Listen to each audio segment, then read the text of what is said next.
Como es habitual a esta hora aquí en Mega Noticias, vámonos a debate. Le doy la bienvenida a Miguel González Ibarra, economista. Gracias por estar con nosotros. Edith Ávila, economista de la Universidad Panamericana y asesora del Instituto de Finanzas Personales. Gracias, Miguel. Gracias, Edith. Pues bueno, es el devenir de la historia, le llamarían a alguien. Es el túnel del tiempo, es volver al pasado. Esa campaña la estableció Luis Echeverría, ¿no? El priismo exacerbado, la siguió López Portillo. Lo hecho en México está bien hecho. Hecho en México. En aquella época, pues bueno, era el asunto, Edith, de consumir nuestros productos, el nacionalismo, no ni pensar que hubiera tratado de libre comercio en 1976, Pero, ¿ante qué estamos, Edith Ávila, con esta nueva campaña? ¿Qué es lo que busca? Y sobre todo, si tendrá éxito. Me gusta mucho la introducción que diste porque es ver al pasado, traerlo de vuelta, pero con los retos enormes que tenemos en el presente y para el futuro del país y del empresariado. ¿Cuál es uno de los principales problemas de la marca Hecho en México? Está buscando incentivar la producción nacional y los componentes nacionales integrados a un producto final. El primer problema de esta estrategia es que, hay que decirlo con claridad, se trata otra vez de un programa de fomento a las exportaciones, pero no tiene un tratamiento particularmente que beneficie o incentive la participación de las empresas pequeñas, medianas y micro. Significa que el tamaño del empresariado se trata como si fuera uniforme y homogéneo y no es así. Las grandes empresas, otra vez, y este es un episodio que hemos visto a lo largo de la historia de México, repetirse sexenio tras sexenio. Los grandes empresarios, las grandes empresas son las que tienen la capacidad de acceder a financiamiento nacional en condiciones privilegiadas, acceder a financiamiento internacional, la capacidad de exportar, la capacidad de abrir oficinas comerciales en otros países. Los empresarios, mientras menor es su tamaño, menor es la capacidad que tienen. Pero además hay que pensar en algo también, Alberto. Este año 2025, si bien se aplicó una serie de incentivos fiscales para respaldar la marca o que los empresarios se adscriban, se adhieran al programa Hecho en México, hay otros impuestos que subieron. Por ejemplo, el impuesto de la nómina aumentó 1%. El IEPS aumentó, el impuesto al predial aumentó. Entonces, esas cargas, nuevas cargas fiscales impactan sobre todo, vuelvo a insistir, a los empresarios, a las fábricas de menor tamaño. Hay un riesgo adicional en la marca Hecho en México. Mira, ahora en las condiciones del Tratado de Libre Comercio, del TEMEC, hay la obligación de un mínimo que la marca Hecho en México lo ascribe, lo vuelve a retomar del 60% de componente nacional. En el TEMEC, además, hay algunos productos que tienen la obligación de cumplir por el 75%. ¿Sabes qué pasa ahí? O lo que puede pasar, ¿cuál es el riesgo? Que haya una simulación de fabricación nacional donde la mayor parte de los componentes vengan de otros países, principalmente asiáticos, por ejemplo, y puede ser el caso de los electrónicos, de los productos electrónicos, y se ensamblen en México, lleven el sello Hecho en México y con ese sello puedan entrar al mercado americano. Es un ejemplo sencillo, un ejemplo sensible. Ese punto que tocas está muy interesante, Edith. ¿Cómo ves, Miguel González? Entonces es una simulación ante la embestida que está teniendo Donald Trump de si no usas componentes de Estados Unidos y de Canadá, te voy a cobrar aranceles. ¿Es simularle que está hecho en México o cómo ves, Miguel? Bueno, yo quisiera comenzar diciendo que es la misma medida, el mismo lema, pero en circunstancias diferentes.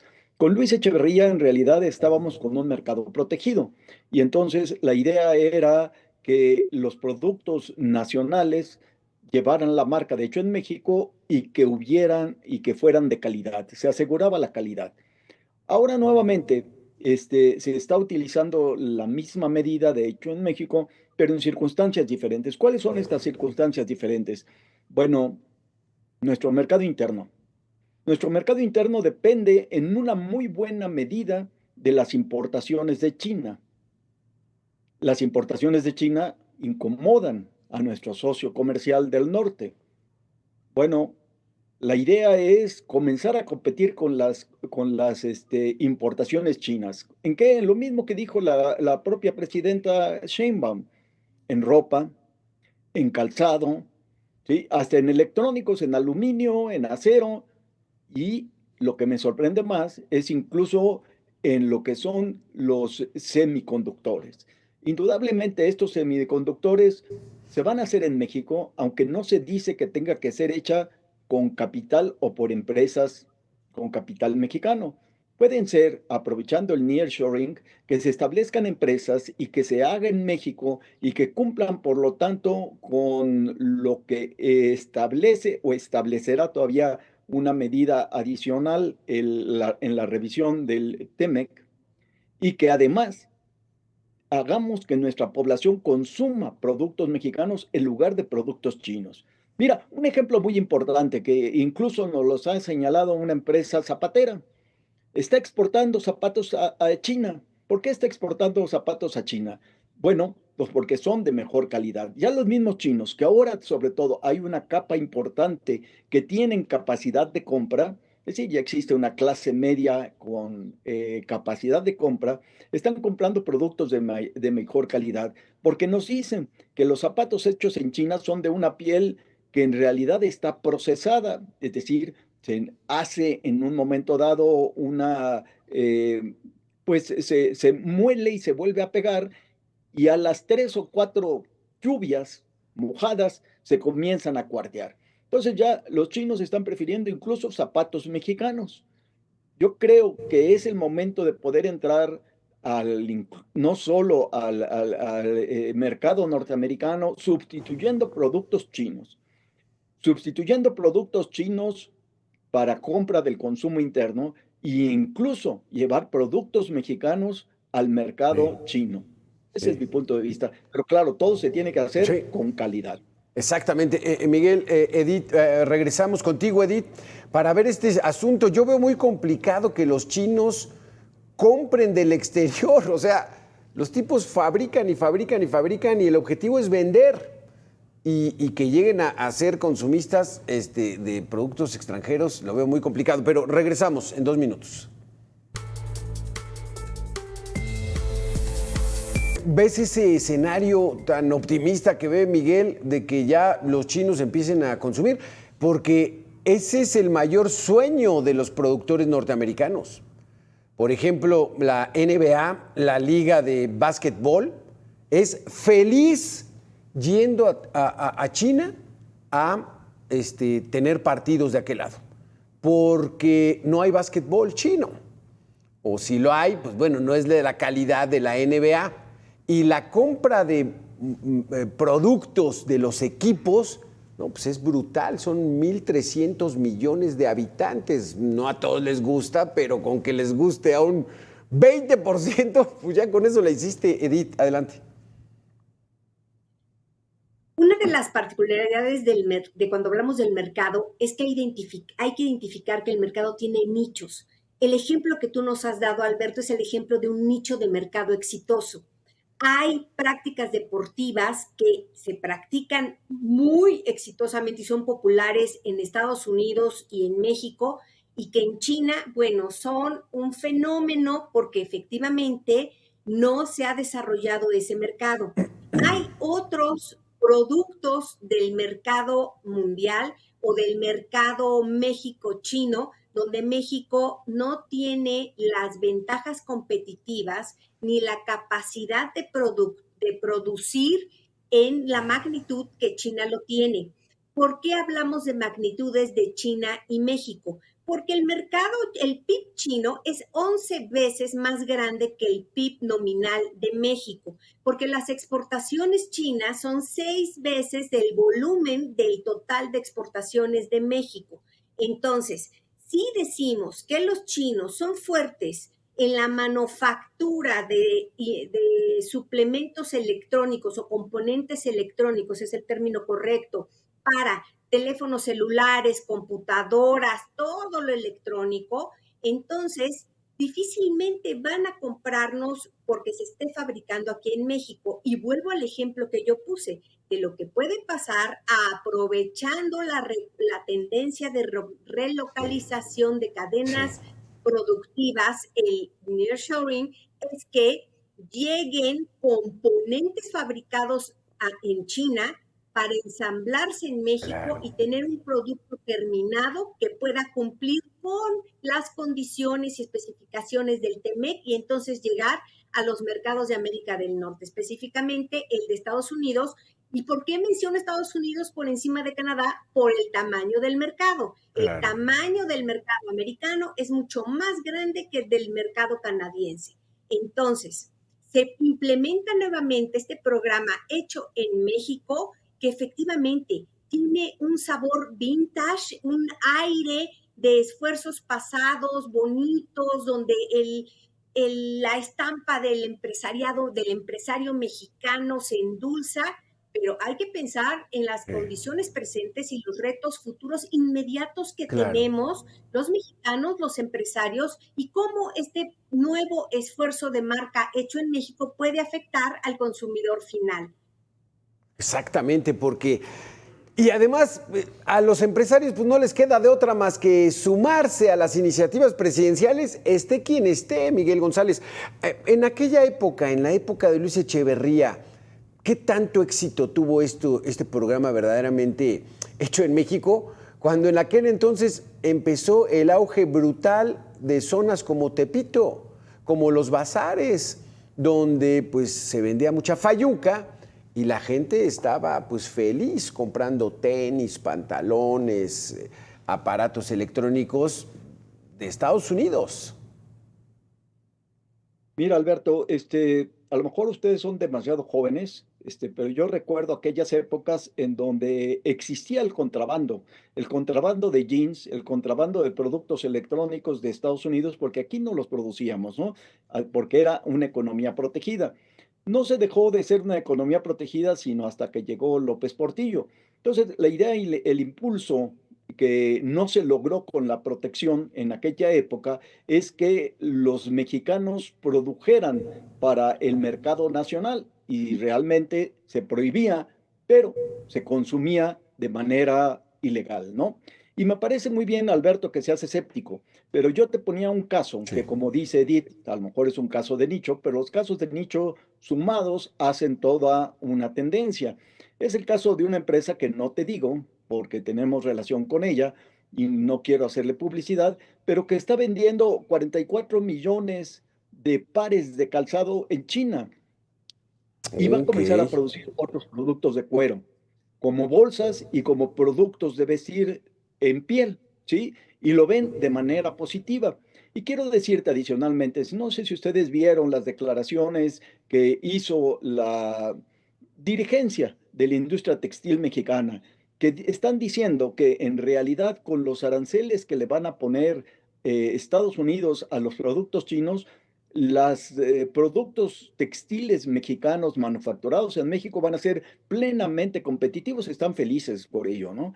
Serían plenamente competitivos para sustituir productos chinos que compran en Estados Unidos, ¿no? Pero mira, la otra cosa que yo quisiera Sí. comentar a propósito de lo que decía Edith, es que la idea no es ir con productos mexicanos a Asia, no solamente. Ya desde Clinton se había planteado la idea de establecer un bloque económico integrado por México-Canadá, pero él agregaba incluso a Chile y a Costa Rica para, con las ventajas productivas que tendría cada uno de los países, llegar con un producto hecho en América. No sé si le Sí. suene conocido a lo que ha dicho Trump, Sí. hecho en América. Pero América nos incluye a nosotros, Sí. ¿no? Y yo creo que al final de cuentas eso es lo que está buscando de una manera acelerada, de una manera abrupta, lo que está buscando Trump. Por eso comienza con una serie de medidas, pues, que se consideran demasiado demasiado exageradas, pero es su Sí. estilo de comenzar a golpear y después se ablanda y comienza a negociar en una posición más, como ya lo está haciendo con China, como ya Mm. lo está haciendo con México, y creo que vamos a un proceso que ya lo ha dicho también el secretario de Economía, ahora recientemente, Marcelo Ebrard, que vamos a un proceso de una mayor integración económica con Sí. Estados Unidos y con Canadá. Sí, estoy totalmente de acuerdo contigo, Miguel, porque estamos ante la incertidumbre y con Donald Trump y como está el mundo, cualquier cosa puede pasar. Vamos a hacer una segunda y última pausa. Regresamos con este tema que está muy interesante, hecho en México. Miguel González, Edith Ávila, volvemos. Vamos contigo, Edith. Pues, es que realmente es que ya se cansa uno de dar el beneficio de la duda, de a ver si pegan. La verdad es de que México está pues con poco margen de maniobra con Donald Trump y eso hay que decirlo. O sea, por eso las amenazas de los aranceles inmediatamente nos pegan, no tenemos a dónde voltear, estamos verdaderamente vinculados a la economía de los Estados Unidos porque nos compran el 80%. Y esto que estás tú planteando de que el hecho en México sea para satisfacer ese porcentaje y no pagar aranceles en los productos que se venden en Estados Unidos, pues también tiene su riesgo porque ahí sí, de por sí los Estados Unidos. Y Donald Trump, pues no perdonan, Edith. Aquí hay que ver el impacto que el programa Hecho en México va a tener dentro de México en dos niveles. Uno, en los fabricantes nacionales se va a generar una diferencia, una brecha todavía mayor entre los grandes y con capacidad, insisto, de acceder a financiamiento y poder incorporarse a las condiciones que establece y términos que establece la marca Hecho en México y salir al mundo. Además de abarcar el mercado nacional, porque acuérdate que la marca Hecho Sí. en México no solamente es para salir al extranjero, es para consumir dentro de México, preferentemente los productos que lleven el sello. Y los empresarios que no tengan la capacidad de pagarse la certificación, pagar e incorporarse en las condiciones o requisitos de las auditorías para mantener la marca, ¿qué va a pasar por ellos? Entonces vamos a tener un mercado diferenciado, un mercado nacional diferenciado, donde van a estar los productos con el sello Hecho en México, asociados a calidad, asociados al reconocimiento nacional e internacional que se busca, y luego los otros fabricantes, productores, comerciantes que van a estar en otro mercado, otro Sí. mercado vivo, otro mercado vigente, otro mercado existente, y ahí van a estar. Y entonces la siguiente, y que te lo mencioné, es qué va a pasar con los consumidores mexicanos. Sí. ¿Cuántos vamos a poder acceder a los productos hechos en México que de entrada van a implicar un aumento, aunque sea ligero, de precios, porque tener el sello va a costar? Y todo lo que le cuesta al fabricante siempre lo está trasladando a quién, al consumidor final. Claro. Entonces, los precios van a tener un ajuste. Ahora también en expectativas, la expectativa de la marca Hecha en México es muy alta y positiva. Bien, por eso se establecen los programas como política pública, para tener y lograr el mejor escenario. Pero en la realidad inmediata siempre hay un periodo de ajuste. En ese periodo de ajuste es donde se abren las brechas que te menciono. Y esta brecha puede ser entre la promesa, las promesas del sello Hecho en México y la realidad productiva Sí. del país. Y ahí los consumidores es donde te digo, podemos salir afectados. Una, por el mayor precio. Dos, porque vamos a tener una menor oferta de productos a elegir para nuestro consumo, porque va a haber barreras invisibles y barreras visibles a productos extranjeros que antes accedíamos con normalidad. Un ejemplo sencillo de barrera visible son los aranceles que de ya se aplicaron a las plataformas de comercio electrónico de productos asiáticos. Una barrera no visible es que como el componente nacional tiene que privilegiarse, los fabricantes dejen de importar componentes, ingredientes, elementos que importaban tradicionalmente de otras regiones del mundo. No todo es en Asia, aunque Sí. Asia es un mercado muy grande. Miguel González, algo que tengas que opinar con este tema, porque como lo dijiste hace rato, es de suma complejidad, pero sí, ¿qué tanto podemos ver la viabilidad de esa realidad en la que quizá llegó demasiado tarde esto de hecho en México, cuando estamos inmersos en un comercio mundial de grandes latitudes? Bueno, muy rápidamente, Alberto, creo que el tiempo se nos termina. Tenemos que ver hacia el futuro. Actualmente, como dijo Edith, el mercado más grande es Estados Unidos por el número de habitantes y porque tienen poder de compra. Sin embargo, el mercado más grande va a ser China. Solo les falta, al final de cuentas, tener el poder de compra. Déjame decirte lo que dijo un directivo de estas hamburguesas, muy conocidas, que dijo cuando se estableció en China, dijo, 1.400 millones de habitantes, con $1 que gaste cada uno, es un mercado que me interesa. Digo, con $1, con algo que puede ser, ¿no? Es un mercado muy interesante y tendremos que ver no solo esto, sino cómo podemos llegar a un mercado que en el futuro va a ser ese el mercado. Y creo que la única forma es hacerlo conjuntamente con nuestros socios comerciales y vecinos, ¿no? Sí. E incluso, a lo mejor con algunos países latinoamericanos más. Sí, porque incluso, pues por eso, Edith, cerramos contigo, porque para muchos países es un gran privilegio tener 3,000 kilómetros de frontera con los Estados Unidos, porque, como dice Miguel, o sea, son 350 millones de habitantes con mucho poder adquisitivo y además un consumismo exacerbado. Pero otros lo ven de que está mal el tener esa vecindad con el país económicamente más importante del planeta, el más grande. Y ¿cómo ves, ya para cerrar, Edith Ávila, Hecho en México?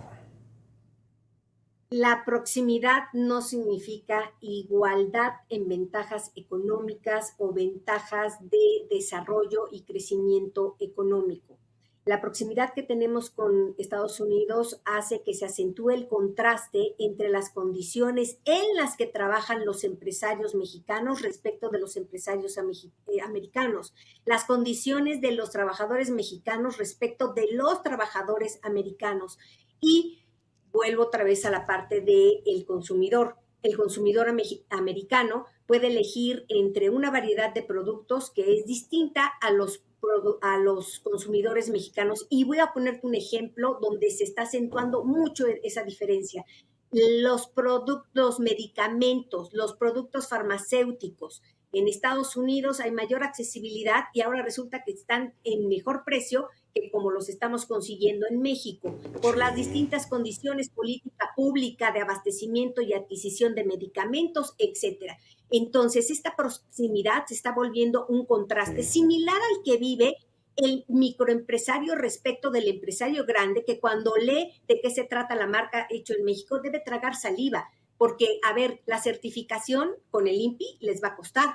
El seguir y apegarse o a tener este cumplimiento de las normas oficiales mexicanas les va a costar.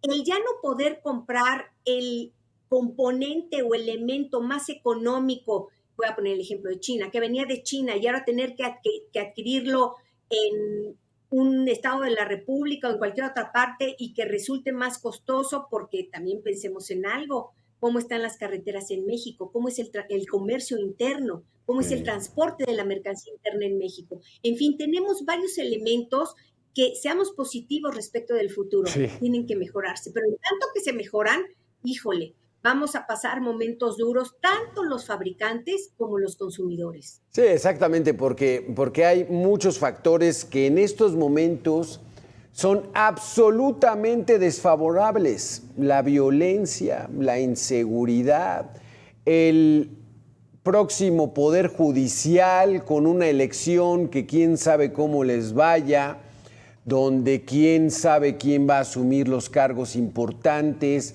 la desaparición de organismos de transparencia y que ahora hay que establecer un juicio. O sea, estamos en un cóctel pues nada favorable. Miguel González, economista, Edith Ávila, pues pues pendientes de que hagan las cosas bien, porque para eso eligieron, y que este programa hecho en México lo tengan bien establecido, y no hay de otra, que dé resultados, porque el país así se los está demandando. Gracias a los dos por haber estado con nosotros aquí en Mega Noticias. Nosotros vamos a hacer una pequeña pausa de 2 minutos.